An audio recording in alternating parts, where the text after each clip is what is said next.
అరే! ఏదో టెక్నిక్ చెప్తా అన్నారు కదా! ఏంటి టెక్నిక్? చదివింది ఎలా గుర్తుంచడానికి? ఏం చేస్తే గుర్తుంటది? అనే కదా! సరే. ఆహ్, పిల్లలు మీరే చెప్పండి దీనికి ఆన్సర్.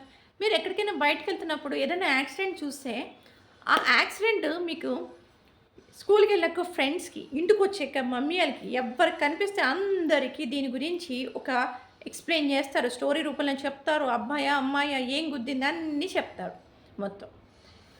మరది నేను 1 వీక్ అయ్యాక కూడా చెప్తాను. ఎందుకంటే ఈ యాక్సిడెంట్ గురించి 2, 3 రోజుల గురించి మీరు డిస్కషన్ క్లాస్‌లో పెడతారు కాబట్టి. మరి స్కూల్‌లో లెసన్ టీచర్ చెప్పాక మనం ఏం చేస్తాం? టీచర్ చెప్పింది వదిలేస్తాం వినేసి. అదే ఆ లెసన్ గురించి మీకు ఏమర్థమైంది? ఏంటి? అనేది మీరు డిస్కషన్ చేసుకొని ఇంటికొచ్చాక కూడా పేరెంట్స్‌తో డిస్కస్ చేస్తే అప్పుడు లెసను ఒకటి మీకు కొంచెం మైండ్‌లోకి ఎక్కుతది. మళ్ళీ 1 వీక్ పోయాక మళ్ళీ ఆ లెసన్ చదివితే ఏమవుతది? లెసన్ మళ్ళీ మనకి రీకాల్ చేసుకున్నాం.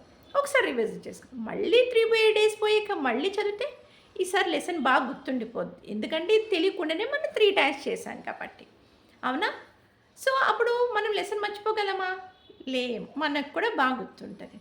ఇంకా స్పెల్లింగ్ మిస్టేక్స్ వచ్చేసరికి ఎలా చేయాలి? స్పెల్లింగ్స్ ఎలా గుర్తుపెట్టుకోవాలి? ఏం చేస్తే బెటరు? అని అనుకుంటారు చాలామంది. మరి స్పెల్లింగ్స్ గుర్తుండడానికి ఏం చేస్తే బెటరు?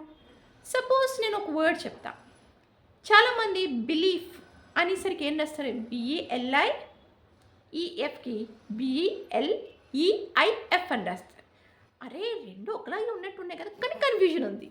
అప్పుడు మనం రైట్ వర్డ్ ఏం చేయాలి? ఒక పేపర్ మీద మనము ఇలా రాసుకొని చూడండి. చూసారు కదా! ఇప్పుడు తప్పు ఉన్న దగ్గర మనం ఇలా రాసినప్పుడు మైండ్‌లో ఇంకా బాగా ఫీడ్ అయిపోతది. సో దట్ ఏమవుతది? రైట్ స్పెల్లింగ్ మన మైండ్‌లోకెళ్తది. ఇంక మళ్ళీ స్పెల్లింగ్ మిస్టేక్స్ చేస్తామా అంటే చెయ్యం. ఓకేనా?